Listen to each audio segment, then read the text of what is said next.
না জেনে না, তথ্য এটাই প্রমাণ আমি, ছাড়া। যেটা হচ্ছে আপনি আহমেদ শফির কথা বললেন, আপনি একটু মন্তব্য করুন। এই আহমেদ শফি 2013 সালের 15ই ফেব্রুয়ারি সমস্ত তথাকথিত ইসলামিক পত্রিকাগুলোতে, জামাতের এবং তাদের সহযোগীদের পত্রিকা, আধা পৃষ্ঠা একটা খোলা চিঠি লিখেছেন প্রধানমন্ত্রীকে। সেখানে আমার নাম, মুনতাসির মামুনের নাম, জাফর ইকবালের নাম, আমাদের সবার নাম উল্লেখ করে বলেছিলেন এইসব নাস্তিক, মুরতাদ, কাফের এরা। এবং তারপর যেটা ব্লগারদের বিরুদ্ধে তিনি তার ঘাতকদেরকে লেলিয়ে দিলেন, তারপর তো সিরিজ অফ ব্লগার হত্যা আমরা দেখলাম, এবং প্রত্যেকে তারা বলেছে, এবং যারা ওই যে ইয়েটা করেছে, এই হলি আর্টিজান ঘটিয়েছে, তারাও বলেছে তারা জাকির নায়কের ওয়াজ শুনে এবং আহমদ শফির ওয়াজ শুনে তারা এগুলো করেছে। ধর্ষণের ব্যাপারে তিনি যেটা বলেছে, ধর্ষণটা বেড়েছে কেন, আহমদ শফির সেই ওয়াজ কি আমরা ভুলে গেছি? এখনো ইউটিউবে আপনি পাবেন যে গার্মেন্টস এর মেয়েদেরকে তিনি ঘর থেকে বেরোতে মানা করছেন, ঘর থেকে বেরোলে পুরুষের লালা ঝরবে, এবং যে পুরুষের লালা ঝরবে না সে পুরুষ নয়, তাদেরকে প্রকারান্তরে যে গার্মেন্টস এর মেয়েদেরকে জেনাকারিনী বলছে, যে এরা বাইরে যায় জেনা করবার জন্য। এবং আমার ও ছবি তো ওখানে আছে, একজন এসে বলেছেন যে ইসলামী আইন অনুযায়ী তিনি প্রমাণ ছাড়া এমন কথা বলতে পারেন না, সেই অনুযায়ী তার 80টা দৌড়াপেট হবে। আমি সেইখানে যাচ্ছি না, আমার কথা হচ্ছে দিস ইজ বাংলাদেশ। এটা বাংলাদেশ, এখানে এখনো ইসলামী হুকুমত কায়েম হয়নি, এখনো কোরআনের আইন কায়েম হয়নি। বাংলাদেশ চলবে বঙ্গবন্ধু যে সংবিধান দিয়ে গেছেন সেই সংবিধান অনুযায়ী। যেদিন আপনারা খিলাফত কায়েম করবেন সেদিন আপনাদের কোরআনের আইন কায়েম করুন, আমাকে 100 বার আপনারা হত্যা করুন, তাতে কিছুই যায় আসে না। কিন্তু কথা হচ্ছে যতক্ষণ পর্যন্ত এটা বাংলাদেশ আছে, ততক্ষণ পর্যন্ত বাংলাদেশের সংবিধানের মূলনীতি আপনাকে বিশ্বাস করতে হবে, আমার বাঙালিত্বের চেতনাকে বিশ্বাস করতে হবে। ধর্ম আমি 100 বার বদলাতে পারি, কিন্তু আমি কখনো আমার এথনিক আইডেন্টিটি, বাঙালি সত্তা, আপনিও এখন বাংলায় কথা বলছেন, আপনি নিজেও একজন, 1000 বছর ধরে আপনার পূর্বপুরুষরা বাঙালি ছিলেন, এবং ইসলাম গ্রহণ করবার আগে অন্য ধর্ম ছিল কিংবা কোনো ধর্ম ছিল না। ধর্ম আপনি বদলাতে পারেন, কিন্তু যেটা আপনি বদলাতে পারেন না সেটা হচ্ছে আপনার জাতিসত্তা, এথনিক আইডেন্টিটি। এথনিসিটি অনুযায়ী আমরা 5000 বছরের একটা প্রাচীন জাতি, এই প্রাচীন জাতির আমাদের একটা সভ্যতা আছে, ঐতিহ্য আছে, এবং সংবিধানেও এগুলো রক্ষার কথা দায়িত্ব রাষ্ট্রকে দেওয়া হয়েছে।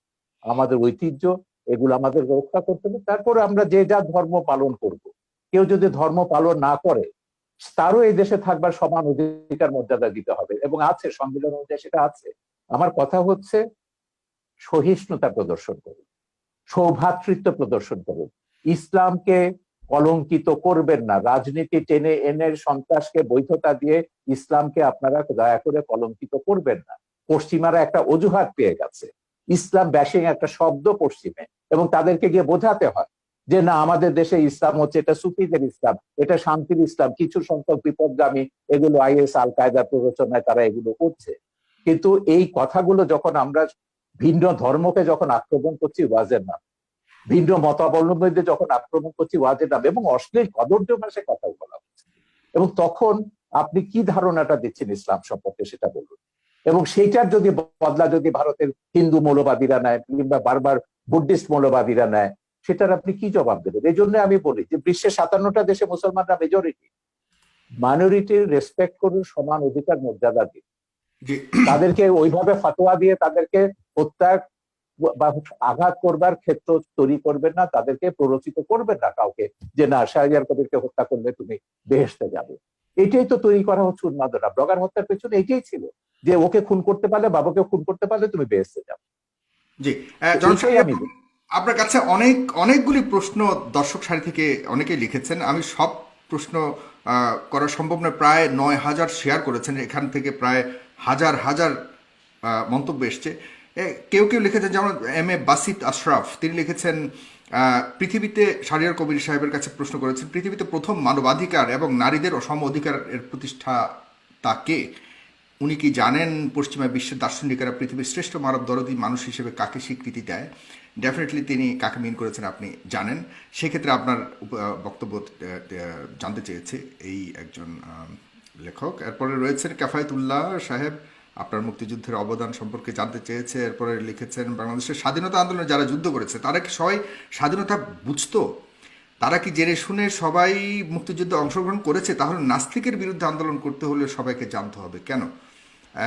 এই ধরনের অনেকগুলি প্রশ্ন করেছেন। মাওলানা ওমর ফারুক লিখেছেন, পারভেজ জুয়েল লিখেছেন, এমডি মাসুম লিখেছেন, শাহিদ আহমেদ লিখেছেন, অনেকেই লিখছেন, লিখে যাচ্ছেন, আপনারা লিখতে থাকুন, আমি সম্ভব হলে কিছু নেব। তবে এই পর্যায়ে অনুষ্ঠানের শেষ প্রান্তে চলে এসেছি, 2 মিনিট করে শুধুমাত্র আপনারা দুজন আবারও শেষ বক্তব্য দেবেন। না না, এগুলো কিন্তু জামাতিদের একটা পরিকল্পিত ব্লগ আছে। যখনই আমি কোনো কথা বলি টক শোতে 1000 2000 এগুলো ডিসলাইক আসবে এবং প্রশ্নগুলো করা হবে মুক্তিযুদ্ধ নিয়ে। এটা বলতে বলতে আমি ক্লান্ত হয়ে গেছি। আমার মুক্তিযুদ্ধের কি অবদান আছে, বাংলাদেশের স্বাধীনতা যুদ্ধের দলিলপত্রটা এটা আগাগোড়া পড়ুন, আমি বলে দেবো না কোন পৃষ্ঠা, আপনাকে পড়তে হবে। এই সুযোগে যদি মুক্তিযুদ্ধের ইতিহাসটা আপনাদের মাথায় ঢোকে, পড়ে দিন শাহরিয়ার কবির কি করেছে মুক্তিযুদ্ধের, সাংস্কৃতিক স্কোয়াডে কি অবদান ছিল সেখানে পাবেন। দ্বিতীয় কথা হচ্ছে মানবাধিকার নিয়ে। এখন মানুষের অধিকার মর্যাদা প্রত্যেককে বিশ্বাস করতে হবে। এই পৃথিবীতে আমি শুরুতেই বলেছি যে আমরা 700 কোটি মানুষের মধ্যে 150 কোটি মুসলমান আছে, 150 কোটি হিন্দু আছে, 250 কোটি 250 কোটি খ্রিস্টান আছে, অন্য ধর্মাবলম্বী আছে, নাস্তিকও আছে। আমাদেরকে এই পৃথিবীটাকে বাসযোগ্য করতে হবে, এখানে বাঁচতে হবে সমান অধিকার মর্যাদাকে রেসপেক্ট করে। আমি শুধু এইটাই বলছি, আল্লাহ মানুষ সৃষ্টি করেছেন, আল্লাহ শুধু মুসলমান সৃষ্টি করেন। এইটুকু অন্তত শ্রদ্ধাবোধটা স্রষ্টার উপর আপনার কোনো ডিরেক্ট কোনো প্রশ্ন রয়েছে কিনা একদম সম্পূর্ণভাবে, যেটা আপনি জানেন যে ডক্টর? না না, আমার কোনো প্রশ্ন নেই, আমি তো পরিষ্কার আছি, আমার অবস্থান সম্পর্কে আমি তো পরিষ্কার আছি। যারা বিভ্রান্ত তাদেরকে বলবো যে মানুষকে মানুষ হিসেবে মর্যাদা দিতে শিখুন। আল্লাহ বিচার করবেন কেয়ামতের পরে, কে দোজখে যাবে, কে বেহেশতে যাবে, কে কত পাপ করেছে, গুনাহ করেছে দুনিয়াতে, সেটাকে দুনিয়াতে আপনাকে এই যে জাগতিক শাস্তি যেটা হচ্ছে ব্লাসফেমির যে কনসেপ্ট, এটা ইসলামের কনসেপ্ট না। কোরআনে কোথাও ব্লাসফেমির জাগতিক শাস্তির বিধান নেই। আল্লাহ নিজে শাস্তি দেবেন তাদেরকে, ব্লাসফেমার্সকে। এখন সেইটাকে আপনি ইহুদি খ্রিস্টান আইনের দিক থেকে এখানে ইমপ্লিমেন্ট করছেন, আল্লাহর অধিকার আপনি নিজের হাতে তুলে দিচ্ছেন। আমার কথা হচ্ছে বাংলাদেশে তো অন্য ধর্মের মানুষ আছে, 57টা দেশে মুসলমানরা মেজরিটি। এখন আমি যদি এখানে মেজরিটি রুল চাপাই, অন্যান্য দেশগুলোতে যখন তারা তাদের মেজরিটি রুল চাপাবে, সেই সব দেশের মুসলমানদের নির্যাতনের দায়িত্ব, ভারত বলুন, শ্রীলঙ্কা বলুন, কিংবা মায়ানমারের মুসলমানদের নির্যাতনের দায়িত্ব কিন্তু আমাদের মোল্লাদেরকে নিতে হবে। তারা যখন হিন্দুদের উপর, বৌদ্ধদের উপর নির্যাতন করবেন, রামুর মতো ঘটনা ঘটাবেন, নাসিরনগরের মতো ঘটনা ঘটাবেন, বা 2001 সালে নির্বাচনের সময়কার মতো ঘটনা ঘটাবেন, তো সেইটাই আমরা বলছি। আমাদের এখানে সব ধর্মের মানুষ সমান অধিকার মর্যাদা নিয়ে বাস করবে। সব ধর্মের মানুষ মুক্তিযুদ্ধে অংশ নিয়েছে।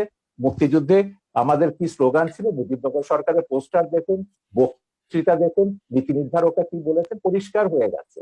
যুদ্ধের ভেতর দিয়ে আমাদেরকে আপনার কাছ থেকে জাস্ট 1 সেকেন্ড, 5 সেকেন্ড ভাস্কর্য নিয়ে আপনার বক্তব্য শুনতে চাই, যেটা অতি সম্প্রতি অনেক আলোচিত হয়েছে। যখন আমি মিশরে, তখন আমি মিশরে ছিল, মুসলিম ব্রাদারহুড যখন এটা নিয়ে একটা বিতর্ক, সালাফিরা বিতর্ক তুলেছিল, স্ফিংস থাকতে পারবে না। স্ফিংস এটা পৌত্তলিকতা এবং ভাস্কর্যতা। সেখানে একটা সুভেনির বিক্রি করতে, একজন সুভেনির বিক্রি এবং বেশ লম্বা দাড়িওয়ালা, চোপা পরা, এই সাথে হুজুর টাইপের।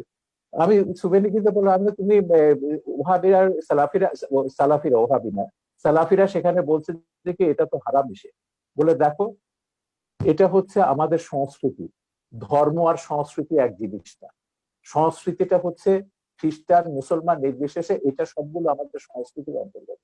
সালাফিরা দাবি করেছিল, মুসলিম ব্রাদারহুড তখন ক্ষমতায় ছিল, তারা সেটা ভাঙেনি। তিনি যে বলছেন যেসব দেশ খেলাফতের দিকে যাচ্ছেন, বিশেষ করে তুরস্কের কথা তিনি উল্লেখ করলেন, হ্যাঁ তুরস্ক খেলাফতের কথা বলছে, একটা ভাস্কর্য ভেঙেছে, উল্টো তারা নাকি এখন বঙ্গবন্ধুর ভাস্কর্য বসাবে আঙ্কারাতে। এই হচ্ছে ইসলাম, যেটা এরদোয়ান তুরস্কে করছে। তুরস্কে আমি হযরত জালালউদ্দিন রুমির বিশাল ভাস্কর্য দেখেছি, অন্যান্য ইসলামিক সুফিদের ভাস্কর্য দেখেছি, ইরানে আমি সুফিদের ভাস্কর্য দেখেছি। তো ভাস্কর্যের সঙ্গে ইসলামের বিরোধ আছে, যেটা বলেন এটা সম্পূর্ণ রাজনৈতিক পক্ষপাতী। ভাস্কর্য সভ্যতার অংশ, ইতিহাসের অংশ, ইতিহাসের মহানায়ক সেটা ইসলামিক স্কলার আছেন, অন্যান্য আছেন, স্কলাররা আছেন। মিশরে যান, ইসলামিক স্কলার কেন, বুদ্ধিজীবীদের দেখবেন, সঙ্গীতকারদের দেখবেন। উম্মে কুলসুম বিশাল আরব বিশ্বের সবচেয়ে পপুলার গায়িকা, ভাস্কর্যে ভাগাভাগি চলছে। এটা কি আপনি মনে করেন যে রাজনৈতিক কোনো ঘৃণিত? এটা পুরো রাজনীতি, এর সঙ্গে ইসলামের কোনো সম্পর্ক নেই, একদম রাজনীতি। মোল্লা ওমর যেটা আফগানিস্তানে করেছে সেই কাজটাই তারা এখানে রিপিট করছে। মোল্লা ওমর এখানে কারা করছে বর্তমানে বাংলাদেশে, যে আপনি ভাস্কর্য ভাঙার পেছনে কাদেরকে দায়ী? তারা তো সবগুলো, তারা তো ঘোষণা দিয়ে করছে, খেলাফত, হেফাজত, যারা ইসলামী শাসনতান্ত্রিক আন্দোলন বা তাদেরকে যারা সাপোর্ট করে, যাদের পেছনে জামাত বিএনপি রয়েছে, আওয়ামী লীগের নেতাদেরকে গ্রেফতার করা হয়েছে। আরে ওটা বাঘা যতীনেরটা তো কাগজে বেরিয়েছে, এটা স্কুল কমিটি নিয়ে তাদের মধ্যে দ্বন্দ্ব, এটার সঙ্গে ভাস্কর্য ভাঙার কোনো সম্পর্ক। ওকে, ভাস্কর্য নিয়ে 2013 সাল থেকে বঙ্গবন্ধু এখানে উপলক্ষ, বঙ্গবন্ধুর গায়ে হাত দিয়েছে বলে আওয়ামী লীগের টনক নড়েছে কেন? হেফাজতে 13 দফায় ভাস্কর্য ভাঙার কথা নেই? জামাত ইসলামী আগে ভাস্কর্য ভাঙার কথা বলেনি? হেফাজতে 13 দফায় যা আছে, কাদিয়ানীদের কাফের ঘোষণা থেকে শুরু করে ব্লাসফেমি এন্ড পানিশমেন্ট করা, সবগুলোই হচ্ছে জামাতের দফা। এখন এগুলোকে তিনি যতই পার্থক্য করুন না কেন, জামাতের সঙ্গে আমাদের পার্থক্য আছে, তিনি কিন্তু কাদিয়ানীদের কাফের ব্যাপারে জামাতের সঙ্গে একমত, ব্লাসফেমি আইন চালুর ব্যাপারে তিনি জামাতের সঙ্গে একমত, ভাস্কর্য ভাঙার ব্যাপারও আশা করি তিনি নিশ্চয়ই একমত হবেন ওদের সঙ্গে। তো এইটাই হচ্ছে মিলের জায়গাটা। আমি বলছি যে রাজনীতিতে যখনই আনবেন ইসলামকে বা কোনো ধর্মকে, তখনই ওই বার্মার মতো ঘটনা ঘটবে, ভারতের মতো ঘটনা ঘটবে, বাংলাদেশের মতো ঘটনা ঘটবে, পাকিস্তানের মতন ঘটনা ঘটবে। এতে করে কি বিশ্বে শান্তি আসবে বা কোনো দেশে আমরা কি শান্তিতে বাস করতে পারবো? আমার কথা হচ্ছে আমরা সবাই শান্তিতে বাস করতে চাই। এই প্রশ্নটা আমাদের সবারও জনাব ডক্টর এনায়েতুল্লাহ আব্বাসী, আপনি শেষ কথা বলবেন আজকের অনুষ্ঠানের, এবং আপনার কাছে প্রশ্ন অনেকেই করেছে, কিন্তু আমি অনেকের প্রশ্ন নিতে পারছি না, শেষ প্রান্তে চলে এসেছি। মাননীয় আইজিপি মহোদয় বলেছেন যে বাংলাদেশ মৌলবাদী দেশ নয়। আপনারা কার ইশারায় কোন এজেন্ডা বাস্তবায়নের জন্য দেশটাকে মৌলবাদী চরিত্রের তকমা আটানোর চেষ্টা করছেন? আমরা তো আরব সহ বিভিন্ন রাষ্ট্র দেখি না জঙ্গি মিছিল করতে, জঙ্গি মিছিলের কথা বলেছে, কিন্তু আপনারা আমাদের কথায় কথায় আমাদের দেশে জঙ্গি মিছিল করেন। তাহলে দেশটিকে জঙ্গিবাদের দিকে ঠেলে দিচ্ছেন কিনা, কারো উদ্দেশ্য হাসিল করতে চাচ্ছেন কিনা? এবং ফ্রান্সের কথা বলেছেন তিনি, পাশাপাশি তিনি বলেছেন যে এদেশে ইসলাম প্রচার করেছিলেন সুফি সাধকরা, তারা কিন্তু কখনোই তরবারি প্রয়োগের মাধ্যমে ইসলাম প্রচার করেনি। আপনারা কেন এখন এমন উস্ফলন দেখাচ্ছেন? এটা কেন, বা এ ব্যাপারে উনি প্রশ্ন করেছেন আপনাদের আলেম সমাজের কাছে। ধন্যবাদ সাগর। প্রথমে শাহরিয়ার কবির সাহেবকে বলবো যে তিনি জামাত ফোবিয়াতে ভুগতেছেন, সব জায়গায় জামাতের গন্ধ পান তিনি, এটা ঠিক নয়। আমি আবারও বলছি, এদেশের মূলধারার আলেম ওলামার সাথে জামাতের কোনো সম্পর্ক নেই, যদিও বা একটি বিরাট জনগোষ্ঠী জামাতের অনুসরণ করছে। কাদিয়ানীরা নিঃসন্দেহে অমুসলিম এবং কাফের, এটা পৃথিবীর সকল মুসলমানের মত, কোরআনের মত, সুন্নার মত, ইজমায় উম্মতের মত। তারা কাফের এবং অমুসলিম, তাদেরকে যারা কাফের বলবে না তারাও কাফের। কাদিয়ানী মাসালা তো মওদুদীর ভুল, আপনি জানেন না এটা। কাদিয়ানী মাসালা কি মওদুদী লিখেননি? কাদিয়ানী মাসালা মওদুদী। আমি বলছি, প্রথম কাদিয়ানীদের বিরুদ্ধে আন্দোলনের ডাক দিয়েছেন আল্লামা ইউসুফ বিন নুরি রাহমাতুল্লাহ, করাচি ইউসুফ বিন নূর মাদ্রাসার যিনি মুহতামিম ছিলেন। আন্দোলনে পুরোধা নেতৃত্ব দিয়েছেন আমার ওস্তাদ মুহতারাম আল্লামা তাকি উসমানী এবং মুফতি শফি রাহমাতুল্লাহ। সাথে আন্দোলনে যোগ দিয়েছিল আবুল আলা মওদুদী এবং তার লোকজন। বরং পাকিস্তানের সকল ঘরানার মুসলিমরাই কাদিয়ানী বিরোধী আন্দোলনে অংশগ্রহণ করেছিল। দ্বিতীয় যে ওই মামলায় কিন্তু মওদুদীর মৃত্যুদণ্ড হয়েছিল, আর কারণ না, মওদুদীর মৃত্যুদণ্ড হয়েছিল ওই মামলাতে, যেটা সৌদি বাদশার অনুরোধে প্রত্যাহার করা। সেটা মৃত্যুদণ্ড কার হলো, সেটা হয়তোবা পাকিস্তান সরকারের রাজনৈতিক কোন প্রতিহিংসা ছিল মওদুদীর উপর, সেজন্য মওদুদীকে মামলা দেবার চেষ্টা করেছে। আর যেহেতু অন্যান্য নেতৃবৃন্দ রাজনীতিতে জড়িত ছিলেন না, তাদেরকে মামলা দেবার সুযোগ হয়নি, এটা একটি কারণ হতে পারে। দ্বিতীয় যে বিষয়টি বললেন, ব্লগারদের বিষয়, ব্লগারদেরকে কারা হত্যা করেছে তাদেরকে আপনারা দায়ী করলেন, কিন্তু ব্লগারদেরকে বাক স্বাধীনতার দোহাই দিয়ে, মুক্ত চিন্তা লালন করার দোহাই দিয়ে ইসলাম এবং ইসলামের মূলনীতির বিরুদ্ধে অকথ্য ভাষায় গালিগালাজ বিষোদগার তারা যে করলো, তখন রাষ্ট্রীয়ভাবে তাদেরকে কেন বাধা দেওয়া হয়নি? যদি তাদেরকে রাষ্ট্রীয়ভাবে বাধা দেওয়া হতো, ধর্মনিরপেক্ষতার যদি একটি সংজ্ঞা এটাও হয় সকল ধর্মের অধিকার রক্ষা করা, তাহলে আপনি ইসলামের অধিকার রক্ষা করবেন না? এটা কেমন ধর্মনিরপেক্ষতা? আপনার ব্লগারদেরকে হত্যার আগে কাউকে গ্রেফতার করা হয় নাই। যখন সরকার দেখেছে একটি ব্লগার বাংলাদেশে আর বেঁচে থাকবে না, তখন ব্লগারদের নিরাপত্তার জন্য তাদেরকে গ্রেফতার করা হয়েছে। কিন্তু যদি ব্লাসফেমি আইন বাংলাদেশে থাকতোই, তাহলে তো ব্লগারদের এই সুযোগ হতো না, তাহলে কারো তো হাতে অস্ত্র নেবার প্রয়োজন হতো না। তৃতীয় যে বিষয়টি আপনি বলেছেন, সুফিবাদের মাধ্যমে ইসলাম এসেছে, এবং আইজিপির যে প্রশ্ন এসেছে, আইজিপি মহোদয় কথা থেকে তো স্পষ্ট বোঝা যাচ্ছে তিনি ইসলামের প্রতি অত্যন্ত শ্রদ্ধাশীল, হয়তো বা মিস আন্ডারস্ট্যান্ডিং আছে তার। সেটা হচ্ছে, তরবারির জোরে ইসলাম আসে নাই, কিন্তু ইসলাম প্রতিষ্ঠায় তরবারি ব্যবহার হয়েছে। তরবারির জোরে ইসলাম প্রতিষ্ঠিত হওয়া এক জিনিস, আর ইসলাম প্রতিষ্ঠায় তরবারি ব্যবহার আরেক জিনিস। ইসলাম যে জিহাদ দিয়েছে তা অনেকটাই ডিফেন্সিভ, অফেন্সিভ নয়। যখন ইসলাম প্রতিষ্ঠার ক্ষেত্রে অমুসলিম শক্তি অন্যায়ভাবে হামলা করেছে, আক্রমণ করেছে, তখনই তরবারির ব্যবহার করতে হয়েছে। এমনকি এই ক্ষেত্রে আমি উদাহরণ দিব মঈনুদ্দিন চিশতি রহমতুল্লাহ। তিনি যখন আজমিরে আসলেন, ইসলামের শাশ্বত বিধান, ইসলামের উদারতার মাধ্যমে ইসলামের দাওয়াত দিলেন, বারবার তাকে আঘাত করেছে সে পৃথ্বীরাজ। তখন ইসলামকে সুসংহত করতে যে মোহাম্মদ ঘড়িকে তিনি আহ্বান করেছেন। তরবারির জোরে তিনি ইসলাম প্রতিষ্ঠিত করেননি, তবে ইসলাম প্রতিষ্ঠার ক্ষেত্রে তরবারির ব্যবহার হয়েছে, সেটা একটা ভিন্ন জিনিস। চতুর্থ যে বিষয়টি তিনি বলেছেন সন্ত্রাস। সন্ত্রাস তো আমাদের দেশে অনেক রকম সন্ত্রাস হচ্ছে। যারা কলমের মাধ্যমে দুর্নীতি করে হাজার হাজার কোটি টাকা বিদেশ পাচার করছে, তারাও তো সন্ত্রাসী, কলম সন্ত্রাসী তারা। যারা বাংলাদেশে বন জঙ্গল উজাড় করে গাছপালা সবকিছু বিক্রি করে খেয়ে ফেলছে, তারা পরিবেশ সন্ত্রাসী। অনেক রকম সন্ত্রাসী আমাদের বাংলাদেশে আছে। কিন্তু আমাদের দেশে যে অস্ত্র সন্ত্রাসীর কথা বলছেন, এটা জুজুর ভয়। আসলে বাংলাদেশে কোনো সশস্ত্র জিহাদি সংগঠনের অস্তিত্বই নেই।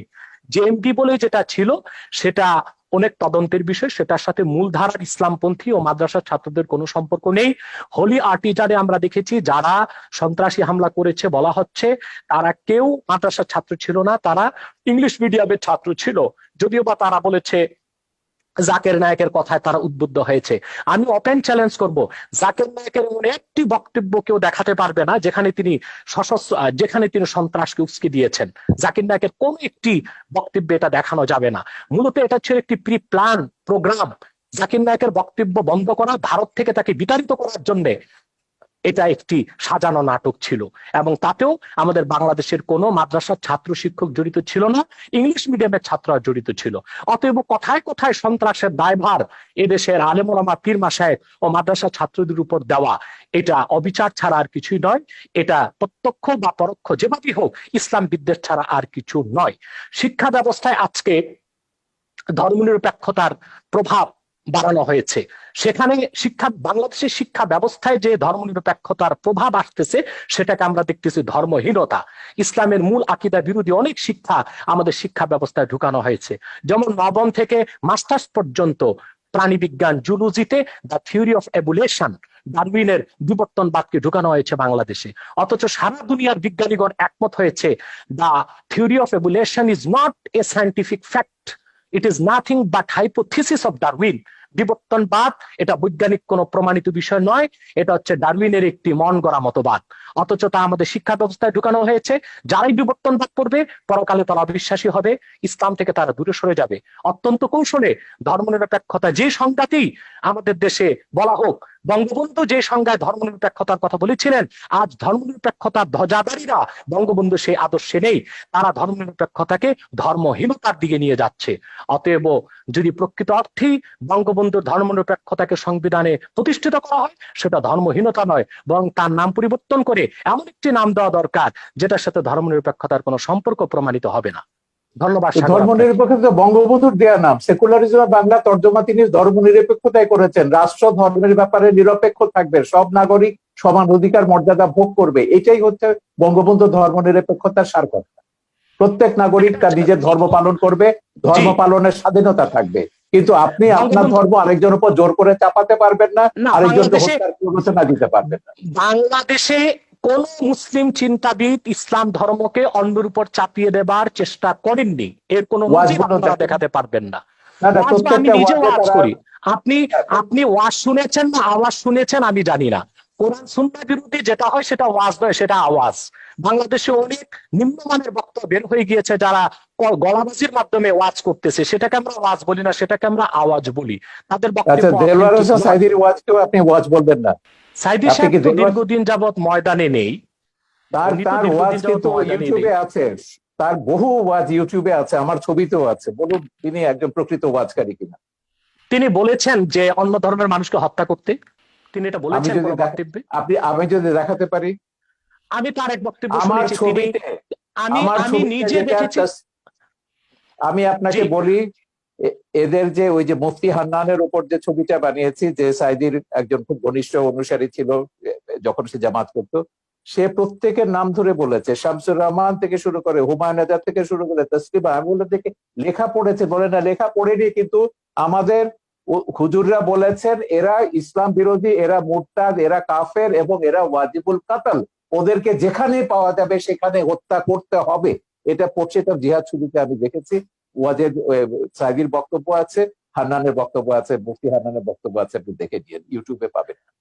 আমার মনে হয় জালাল হোসেন সাইদী সাহেব এতটা পাতলা কথা বলার লোক নয়, যদিও বা আমি তার অনেক বক্তব্য শুনিনি। তবে আমি তার একটি বক্তব্যে দেখেছি, তিনি যখন বা ধর্ম মন্ত্রণালয়ের স্থায়ী কমিটির সদস্য ছিলেন, তিনি হিন্দুদের পূজা মণ্ডপে গিয়েছেন এবং তাদেরকে নিরাপত্তার ব্যবস্থা করেছেন, সেটাও তো প্রমাণ রয়েছে। তাতে এবং কিভাবে 71 বলবেন সালে যে তিনি হিন্দুদের কি করেছেন সেটা ট্রাইব্যুনালে প্রমাণ হয়েছে। 71 সালে তিনি হিন্দুদের উপর কি করে জোর করে তাকে মুসলমান বানিয়েছেন, তাকে পাকিস্তানিদের ধরিয়ে দিয়েছেন, ও সাক্ষীরা তো ট্রাইব্যুনালে এগুলো প্রমাণ করেছে। সেটা তো ট্রাইব্যুনালের বিষয়, কিন্তু দেলোয়ার হোসেন সাইদী সাহেব মানি ওয়াজ নয়, আর দেলোয়ার হোসেন সাইদী সাহেব মানি এদেশের আলেম ওলামা নয়। সেটা একটি বিচ্ছিন্ন বিষয়কে টেনে সকল আলেম ওলামা, পীর মাশায়েখ এবং ওয়াজ নসিহতের আমি জানি উপর যে সাইদির এভাবে চেয়ে দায় চাপিয়ে পপুলার দেওয়া উচিত ওয়াজকারী হবে না। আর কেউ নেই বাংলাদেশে। বাংলাদেশে সেটা যতজন ওয়াজকারী আছে সবচেয়ে পপুলার, সবচেয়ে বেশি ফলোয়ার হচ্ছে সাইদির, এবং আপনি বাসে টাসে সব জায়গায় সাইদির ওয়াজই শুনবেন। তো যাই হোক, আমার কথা হচ্ছে তাতে তো আপনি প্রমাণ আমার কথা করছেন হচ্ছে তিনি আব্বাসী জনপ্রিয়, সাহেব, তিনি এদেশের আব্বাসী মানুষের মন সাহেব, জয় করতে পেরেছিলেন।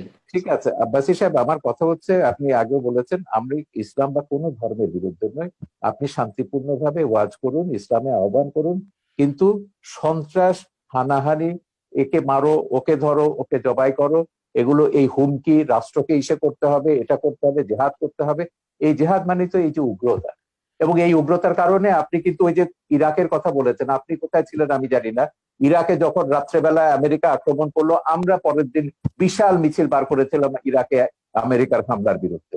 এখন ইরাকে কি করেছে? ইরাকে তো একটা সেকুলার ইস্যু ছিল, ইরাক ছিল সাদ্দাম হোসেনের, এবং সেই সেকুলার ইস্যুর পরে কি হলো, সেজন্য ইরাকে মিছিল করেছেন। ইরাক, হ্যাঁ ইরাক তারপর তো একটা ইসলামিক রাষ্ট্রে পরিণত হলো, এখন তারা জিহাদ করছে।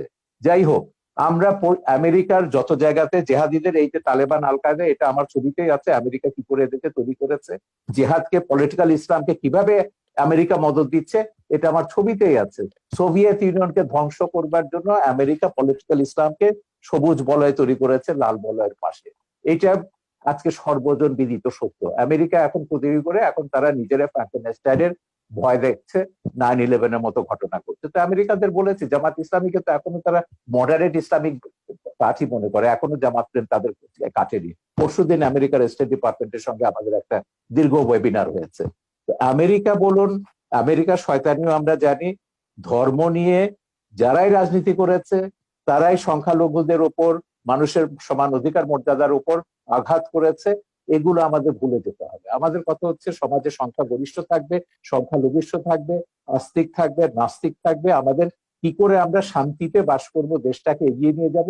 আপনি ধর্ম প্রচার করুন না, শান্তিপূর্ণভাবে ধর্ম প্রচার করার অধিকার তো সংবিধান আপনাকে দিয়েছে। বঙ্গবন্ধুর ওই যে ধর্মনিরপেক্ষতার যে ব্যাখ্যাটা দিয়েছেন, সেখানে বলেছে প্রত্যেক ধর্মের মানুষ শান্তিতে তাদের ধর্ম পালন করবে, প্রচার করবার সব রকম স্বাধীনতা দেওয়া হয়েছে। কেন একটা ধর্ম আপনাকে জোর করে অন্যের উপর চাপিয়ে দিতে হবে? আপনি দাওয়াত দিন শান্তিপূর্ণভাবে, আমাদের কোনো অসুবিধা নেই। শান্তিতে যখন ধর্ম প্রতিপালন করার কথা তো বহু আগে, 1400 বছর আগে আমাদের মহানবী সাল্লাল্লাহু আলাইহি ওয়াসাল্লামও বলে গেছেন। আমার কাছে বলেছেন, আমি সেটাই বলছি, তো আমি সেটাই বলছি, মহানবী কেন, প্রত্যেক মহাপুরুষরাই বলেছে, কোরআনেও আছে, আল্লাহ প্রত্যেক জাতির জন্য আমাদের নবী দেশে পাঠিয়েছে। অশান্তিটা আপনি কোথায় দেখেছেন? আমি যদি বলি, ওয়ার্ল্ড যখন রাজনীতির সঙ্গে ধর্ম যোগ ওয়ার্ল্ড করবে তখন কনটেক্সটে অশান্তি আসবে। উগ্রবাদের কারণ ওই যে উনি যেটা বলেন, আব্বাসী বাংলাদেশ সাহেব যেটা অনেক বললেন, অনেক ভালো অবস্থাতে আছে। জি, আমি তো জানি, আমি তো জানি, সেটাকে নষ্ট করবার জন্য তো তারা গৃহযুদ্ধের হুমকি দিচ্ছে। এখন বলেছে 2013 সালের চেয়ে ভয়াবহ ঘটনা ঘটবে যদি বাংলাদেশ থেকে এসব ভাস্কর্য ভাঙা না হয়, সরিয়ে না হয়। গৃহযুদ্ধের হুমকিটা কারা দিচ্ছে?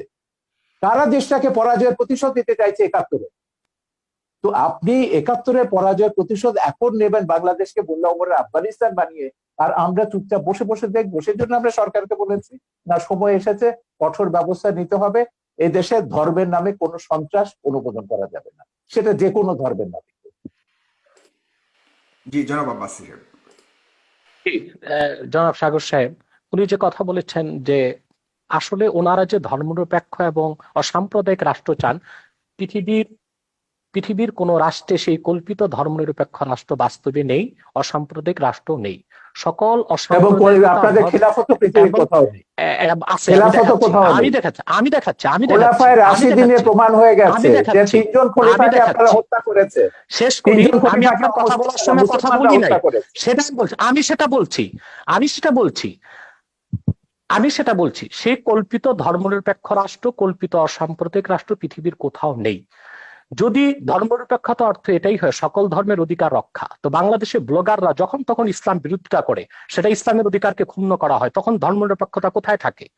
ব্লগাররা বাক স্বাধীনতার নামে আল্লাহ রসুল মোহাম্মদ সাল্লাহ আলাইহি সাল্লামের আরশচুম্বী মর্যাদার বিরুদ্ধে বক্তব্য দেয়, তখন ধর্মনিরপেক্ষতার কনসেপ্ট কোথায় থাকে? অতএব ধর্মনিরপেক্ষতা যারা বাংলাদেশে করতে চায় তাদের উদ্দেশ্য হচ্ছে ইসলামকে ঠেকানো, এছাড়া আর কিছুই নয়। দ্বিতীয়, তিনি খেলাফত রাষ্ট্রের কথা বলেছেন।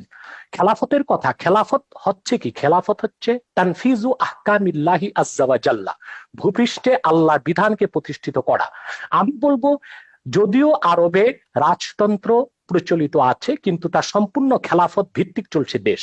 সেখানে বেনামাজিকে 25 বেত বেত্রাঘাত করা হচ্ছে, সেখানে যারা চুরি করছে তাদের হস্তকর্তন হচ্ছে, যারা জেনা করছে তাদেরকে সাঙ্গে সার করছে। এটা খেলাফত।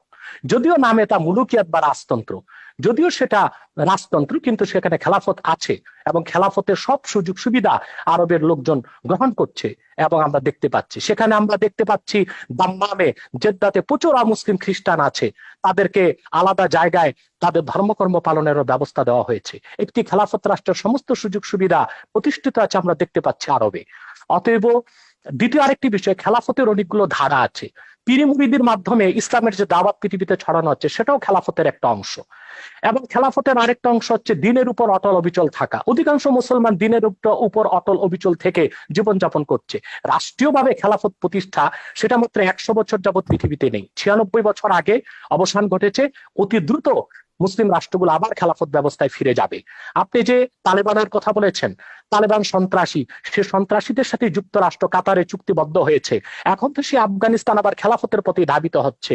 পৃথিবীর সুপার পাওয়ার আমেরিকা, অন্যান্য খ্রিস্টান রাষ্ট্রগুলো তা তো থামাতে পারলো না। ব্যর্থতা কি পুঁজিবাদের নয়? পৃথিবীব্যাপী সন্ত্রাসকে উস্কে দিচ্ছে পুঁজিবাদ, আর সেটার একমাত্র উদ্দেশ্য হচ্ছে ইসলামের রাজনৈতিক উত্থানকে ঠেকানো ছাড়া আর কিছু নয়। আর আমি অনুরোধ করব বাংলাদেশের বুদ্ধিজীবী সমাজকে, ইসলামকে বিভিন্ন নামে আপনারা অভিহিত করবেন না। রেডিক্যাল ইসলাম, মডারেট ইসলাম, এই নামগুলো ইসলামের ক্ষেত্রে আপনি তো বলছেন মওদুদির আকীদাকে আপনারা ইসলাম বিরোধী মনে করেন, মওদুদির অনুসারীদেরকে আপনি বলবেন কেন? সেটা কি ইসলাম বলবেন কেন? ইসলাম তো ওইটাই তো আমি বলছি। আপনি মওদুদিকে, আপনি নাম দিবেন কেন? আপনি জামাতকে মুসলমান বলবেন না, আপনি জামাতকে মুসলমান বলবেন না, জামাতও আপনাকে মুসলমান মনে করে না। এই বিরোধের মীমাংসা রাষ্ট্র কেন নেবে? আপনাদের এই বিরোধের মীমাংসায় আমি কেন যাব? না না, আমি এটা বলছি না তাদেরকে মুসলমান মনে করি না, এটা বলা হচ্ছে না, কিন্তু তারা যে ইসলামের ব্যাখ্যা দিবে সেটাই ইসলাম, এটা আমি স্বীকার করব না। না না, এটা হাফেজি হুজুর থেকে শুরু করে, হাফেজি হুজুর থেকে শুরু করে 72টা ওলামায়ে কেরাম তারা বলেছেন মওদুদির অনুসারীদের পেছনে নামাজ পড়া হারাম। এগুলো ফতোয়া আমরা দেখেছি, মওদুদির বিরুদ্ধে ফতোয়া দেখেছি, মওদুদির পক্ষেও দেখেছি। এই বিতর্কে রাষ্ট্রকে জড়াবেন না, এটা আলেমরা নিজেরা নিজেদের মধ্যে ফয়সালা করুন। আমরা এই বিতর্কটা রাষ্ট্রের মধ্যে আনতে চাই। আমরা অনুষ্ঠানের প্রায় শেষ প্রান্তে চলে এসেছি, শুধুমাত্র শেষ করতে হবে, আমার যেতে হবে। এক সেকেন্ডে শুধু প্রোগ্রাম আপনার করবেন জনাব এনায়েতুল্লাহ আব্বাসী, যে ভাস্কর্য বিতর্কে অনেকটাই আপনারা পিছিয়েছেন। অনেকে মনে করছেন আপনাদের হয়তো কিছুটা প্রাপ্তি যোগ হয়েছে। সেক্ষেত্রে এই পিছিয়ে আসাটাকে ধর্ম অনুভূতির মলাটে শুধুই প্রাপ্তি আর স্বার্থের রাজনীতি কিনা? চমৎকার প্রশ্ন করেছেন, আপনার উত্তরটি আমি দিচ্ছি। প্রথমে বলছি যে আমরা ইসলামের ব্যাখ্যা কোনো ব্যক্তি থেকে নিব না, আমরা ইসলামের ব্যাখ্যা নিব কোরআন থেকে, হাদিস থেকে এবং আইম্মায়ে মুজতাহিদিন থেকে, সালফে সালিহিন থেকে। অন্য কোনো ব্যক্তি বা অন্য কোনো ব্যক্তির কোনো ব্যাখ্যা আমরা যদি কোরআন সুন্নাহ মোতাবেক হয় সেটা গ্রহণ করব, নতুবা সেটা পরিত্যাজ্য।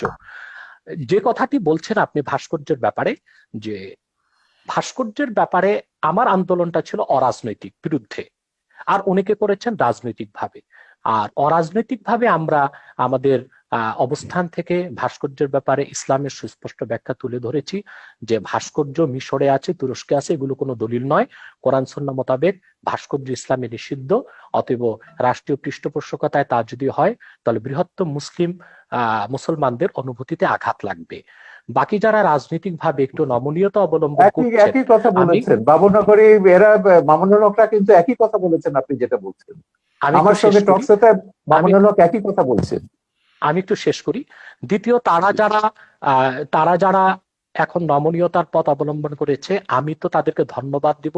তারা পরমসহিষ্ণুতাকে প্রকাশ করেছে, অর্থাৎ তারা আসলে ভাঙচুরে বিশ্বাসী নয়, তারা সন্ত্রাস সহিংসতায় বিশ্বাসী নয়, তারা রাজনৈতিক ভাষা, আন্দোলনের ভাষায় সরকারকে মেসেজ দিয়েছে যে দেশের অধিক সংখ্যক মুসলমান ভাস্কর্যকে চায় না, অতএব ভাস্কর্য না করা হোক, এটা মুসলমানদের অনুভূতির প্রতি শ্রদ্ধা দেখানো হোক।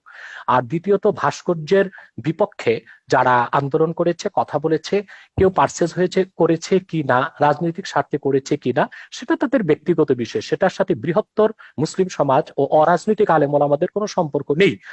অরাজনৈতিক আলেম ওলামা ও বৃহৎ স্বার্থে যে এদেশের বৃহৎ মুসলিম সমাজ যে বিরোধিতা করছে, তা একান্তই ইসলামের অনুভূতি থেকে।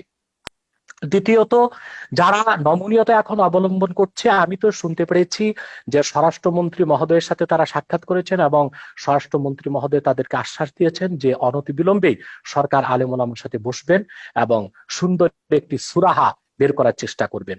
যদি রাষ্ট্রের পক্ষ থেকে এই ধরনের আশ্বাস দেওয়া হয়, সেখানে তো আর আন্দোলন করে মাঠ গরম করার কোনো প্রয়োজন নেই। অতএব ওলামায়ে কেরাম যারা এখন শীতলতা অবলম্বন করেছেন, আমি মনে করি তারা প্রজ্ঞার পরিচয় দিয়েছেন।